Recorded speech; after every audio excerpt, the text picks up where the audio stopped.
Auf dem Weg von Deutschland nach Südafrika haben wir mittlerweile den Äquator überquert und unsere erste Safari gemacht. Wir sind auf der Südhalbkugel. Guess what we saw? Elephants? Ja. Das ist aber bei weitem nicht das Einzige, was Gabun zu bieten hat. Im Lekedi-Nationalpark im Südosten des Landes gibt es die seltenen Mandrillaffen, die durch ihre bunten Gesichter besonders beeindruckend aussehen. Die Mission für diese Woche lautet also, die Primaten mit eigenen Augen zu sehen.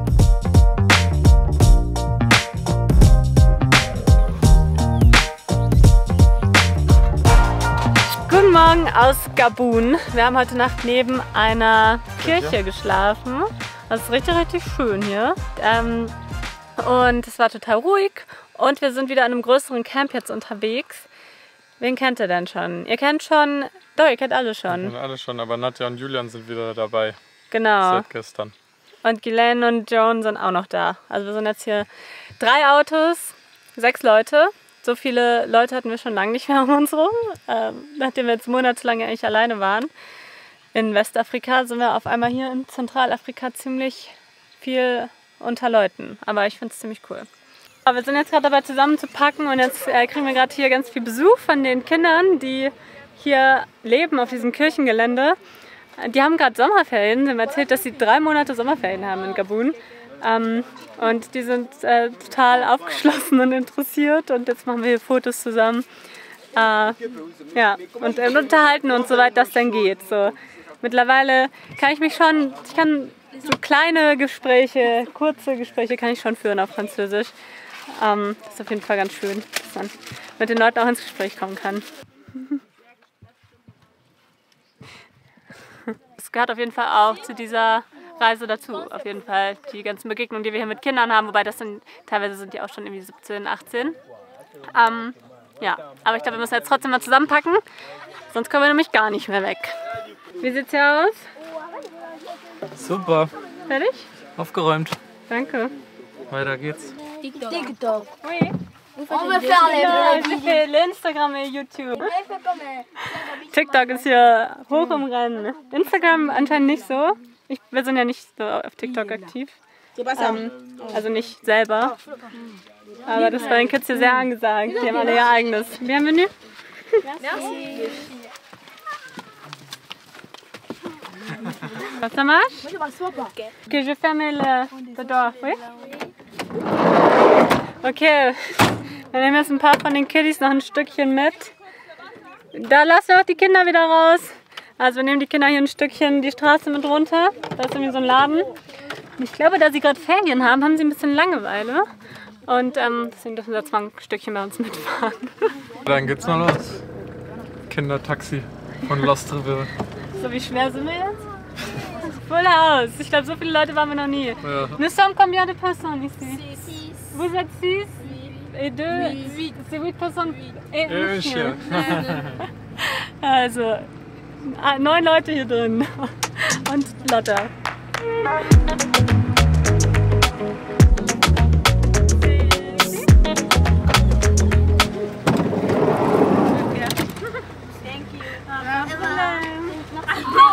Lotte. Au revoir.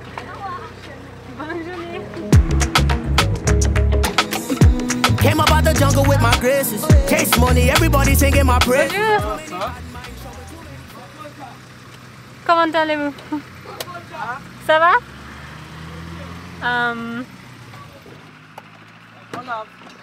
Oui. Oui, ça coûte combien? Pour dormir? Pour toute la voiture? Ah non, c'est pour intérieur, non, extérieur. Hey, demi, okay, ça marche. Kann man eigentlich nicht genug machen hier. Und ich habe das Gefühl, die Menschen, die hier leben, die waschen ihre Autos auch fast täglich. Man sieht eigentlich überall, wie Autos geschrubbt werden. Und wir waschen unser Auto einmal im Monat ungefähr. Naja. Wollen wir auch mal gucken gehen, ob wir was einkaufen können? Einen Grund, sein Auto auch ab und zu mal hier zu waschen, ist vor allem, dass man dann besser sieht, wenn was nicht stimmt, weil das Auto nämlich so dermaßen zugesetzt ist mit Staub und Matsch und allem von den letzten 100 Kilometern Offroad, dass wir jetzt einfach mal wieder einen klaren Blick bekommen können, weil falls irgendwas tropft oder nicht ganz undicht ist oder gebrochen oder gerissen ist, dann sieht man das deutlich besser, wenn es wieder sauber ist. Wir haben uns jetzt vorgenommen, Lotta wieder öfters mitzunehmen. Bis jetzt haben wir es meistens so gemacht, dass immer eine Person im Auto war, während die andere Person zum Beispiel einkaufen war oder Wasser holen oder was auch immer. Und seit ein paar Wochen versuchen wir sie jetzt wieder eigentlich überall mitzunehmen, weil das nämlich auch für ihr Sozialverhalten und für uns auch irgendwie deutlich besser ist, wenn wir Lotta daran gewöhnen, mit Menschen unterwegs zu sein. Dann klappt es ziemlich schnell auch wieder gut und dann können wir auch wieder mehr Sachen zusammen machen, was irgendwie halt auch cool ist. Aber man muss halt immer trainieren. Ganz wichtig. Ah, geil. Yay. Und hier gibt es so Hefeschnecken. Da ist schön Schokolade drauf. Okay. C'est bon. On y va?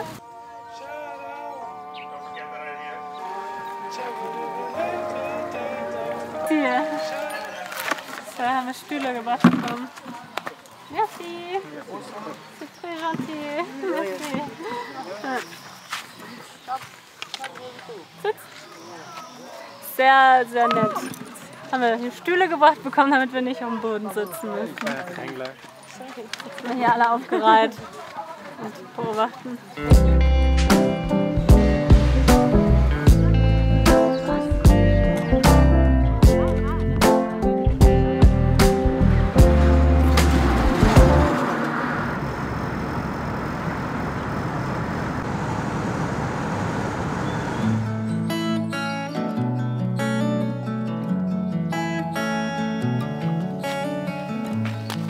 Das sieht doch nach einem richtig gemütlichen Spot aus. Mitten im Wald, keiner hier und wir haben sogar Internet.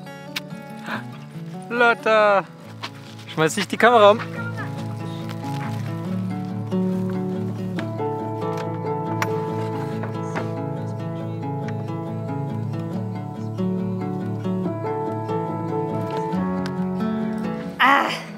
So, erstmal ausstuhlen und eine Limo trinken. Tropical Lemonade. Ist lecker. Ist die geil oder geil? Ist lecker, die hat voll viel Kohlensäure. Wir haben hier selber einen Platz entdeckt. Wir sind ja eigentlich auf dieser Reise richtig viel auf iOverlander unterwegs. Das ist so eine Plattform, wo man halt Stellplätze eintragen kann und auch andere Infos über Länder und Grenzen und so weiter. Und eigentlich finden wir immer unsere Stellplätze darüber. Nur hier in Gabun ist es ein bisschen dünn. Deswegen müssen wir dann doch mal auf eigene Faust losziehen und was suchen. Und waren jetzt in diesem Fall sehr erfolgreich. Tja. Das ist toll. So, wir machen jetzt mal einen Camp-Rundgang. Das ist nämlich sehr amüsant, was hier gerade passiert. Merlin trinkt eine Limo. Nadja wäscht ihre Unterwäsche in einem Eimer. Wie klappt das? Eigentlich ganz gut.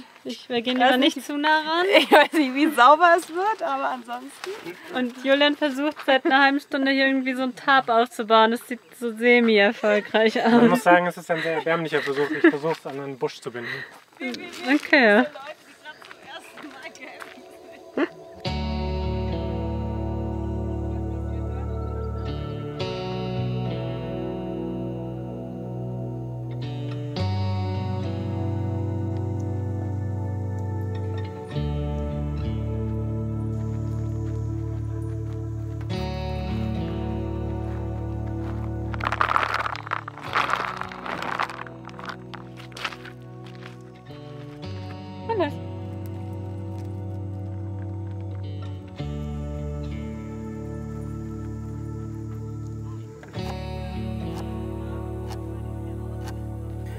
Abendessen! Es gibt Fried Rice. Mit Linsentofu. Was? Ja, aber... ja, aber ich war ja nicht dabei, dass ihr die Elefanten gesehen habt.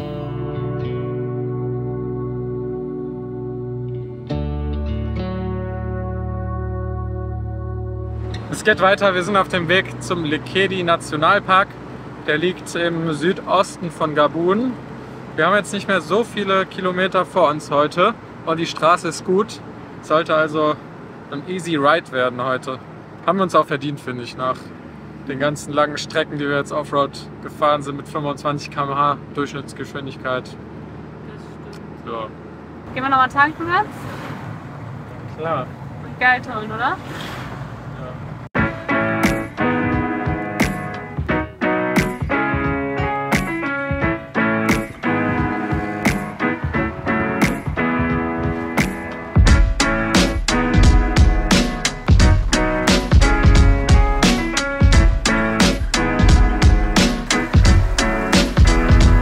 Angekommen im Lekedi Nationalpark.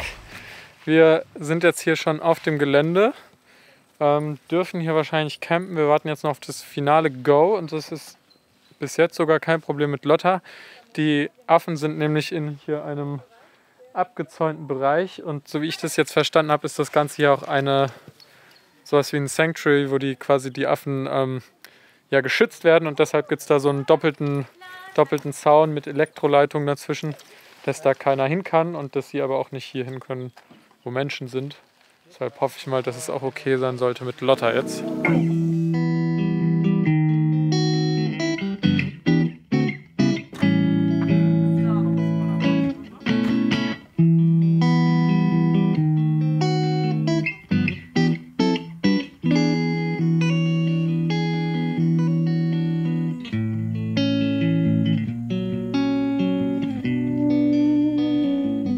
Jetzt fressen alle. Morgen. Ja, wir sind hier aufgewacht zum Schimpansengeschrei. Aber das stimmt eigentlich nicht. Die werden nur gerade gefüttert und deswegen gibt es hier großes Geschrei. Ich habe gerade einen Instant-Kaffee. Und ich habe eigentlich ganz gut geschlafen. Und du? Me too. Fertig. Instant-Kaffee. Danke. 5 Sekunden fertig. Ich gehe jetzt gleich wieder ins Bett. Und du? Ich gehe aufs Safari. I know. Wir haben uns für heute angemeldet und Zoe passt auf Lotta auf und ich darf mir die Affen angucken. Ich kann ja noch mal kurz erklären, warum die Aufteilung so ist, weil letzte Woche waren wir ja im La Lupe Nationalpark und da haben wir jeweils eine Tour gemacht, aber ich habe die cooleren Tiere gesehen auf meiner Tour. Das heißt, Merlin darf jetzt heute die Tour machen, weil ich ja quasi schon einen Vorsprung habe. Ja.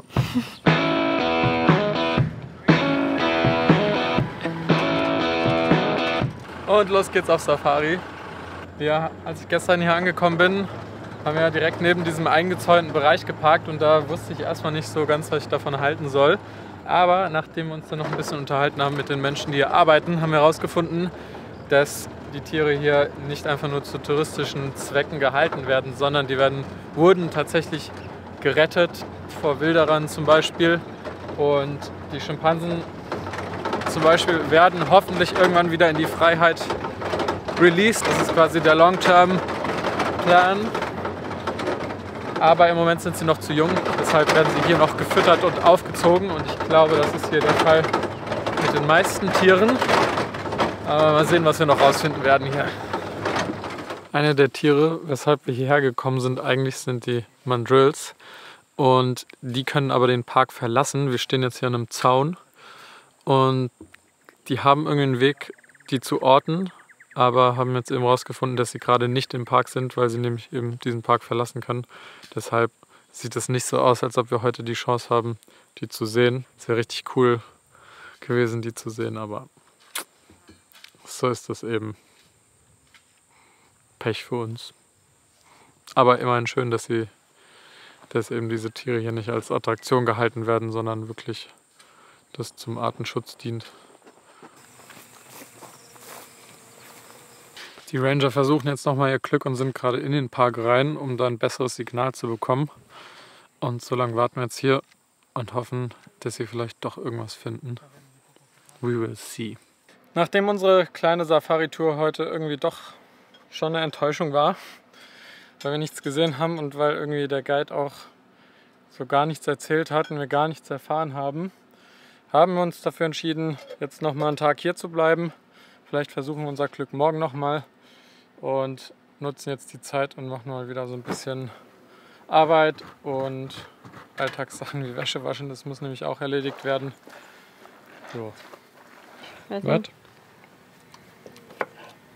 Was sagst du? Ich habe gefragt, ob du morgen nochmal rausfahren möchtest. Weiß ich nicht. Das kostet bestimmt nochmal. Meinst du? Safe. Ganz ja, am Ende ist es ja, hast ja keine Garantie bei sowas. Das Ärgerliche war jetzt ja nicht, dass ihr nichts gesehen habt, sondern Das ist ja nichts erklärt. dass irgendwie so gar nichts. Ja. Ja, ne? Naja. Erstmal was zum Mampfen. Ich mache gerade einen Kartoffelbrei. Und bei dir, Nadja? Gibt es heute Oh. Eine wilde Pfanne.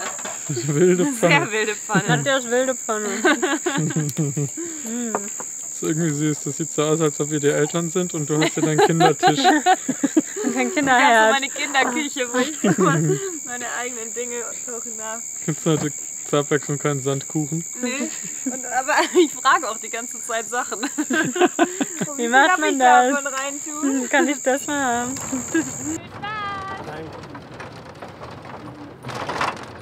Und Tag 2, wir sitzen wieder auf dem Truck und versuchen nochmal unser Glück. Vielleicht wird es ja heute was. Der Gorilla hier heißt Jojo und der hat eine sehr traurige Geschichte. Der ist nämlich etwas traumatisiert, weil er nämlich früher in einem Privatzoo gehalten wurde und musste dann als Fotomotiv für Touristen herhalten und wurde wohl auch nicht artgerecht ernährt, irgendwie nur mit Erdnüssen und mit Bananen, was halt überhaupt nicht der Ernährungsweise von einem Gorilla entspricht. Und dadurch ist scheinbar auch sein Verdauungstrakt irgendwie angegriffen und die Verdauung funktioniert nicht mehr so richtig. Deshalb lebt er jetzt auch hier immer noch in einem umzäunten Bereich, aber halt deutlich größer und unter deutlich besseren Bedingungen, weil er nämlich hier dann artgerecht ernährt wird. Und ja, er ist leider zu alt und, glaube ich, zu beeinflusst von seinem früheren Leben, um jemals noch mal raus in die Wildnis zu kommen. Aber ich glaube, dass es ihm hier ganz gut geht, weil sich hier um ihn gekümmert wird und er kann sich ja auch immer wieder zurückziehen in die Mitte von diesem ganzen Bereich. Da ist ja ein riesiger, oder ist ja ein Wald, wo er sich auch verstecken kann. Der ist nicht auf dem Präsentierteller. Deswegen hoffe ich einfach mal, dass es ihm hier gut geht. Aber ja, schon traurig. Die Menschen, die hier arbeiten, haben auch gesagt, dass er halt sehr einsam ist, weil er nämlich ja, der einzige Gorilla hier ist und es ist irgendwie ja, schwierig, irgendwie Gesellschaft zu finden, die halt auch mit ihm kompatibel ist.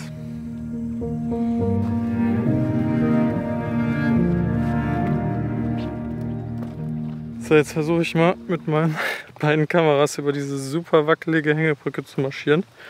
Die geht hier über so ein Tal und hier unten ist noch ein weiterer Schimpanse. Ich glaube, man hat hier eine echt mega geile Aussicht darüber und unser Guide fährt rüber und holt uns auf der anderen Seite ab. Ich hoffe, ich falle hier nicht gleich um. Das ist nämlich echt super wackelig, diese Brücke.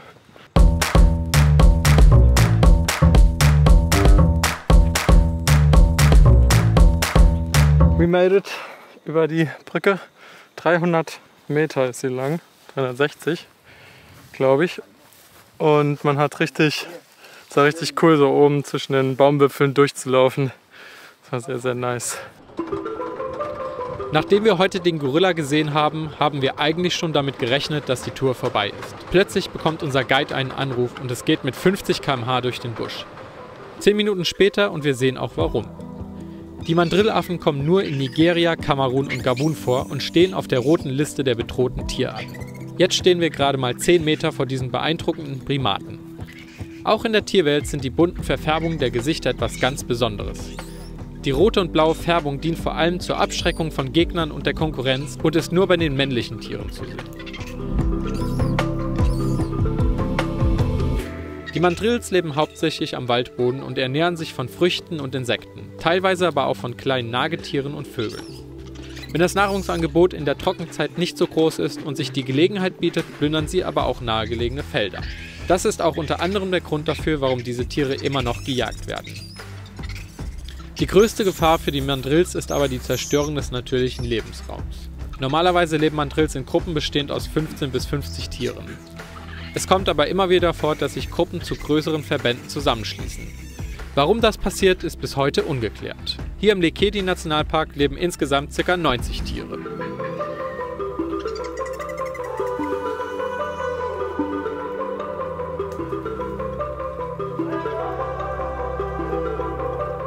Heute war jetzt tatsächlich unser Glückstag. Die Mandrills waren jetzt scheinbar eine Woche lang nicht mehr hier im Park.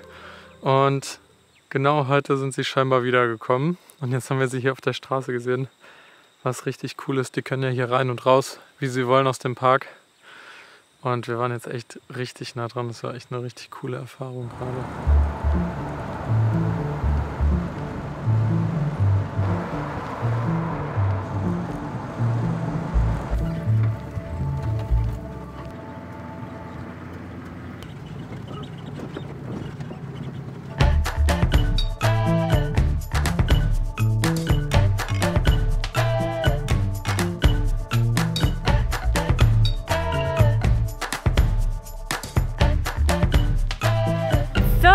Eine weitere Woche geht zu Ende. Wir sind, einmal aus der Leine rausdrehen.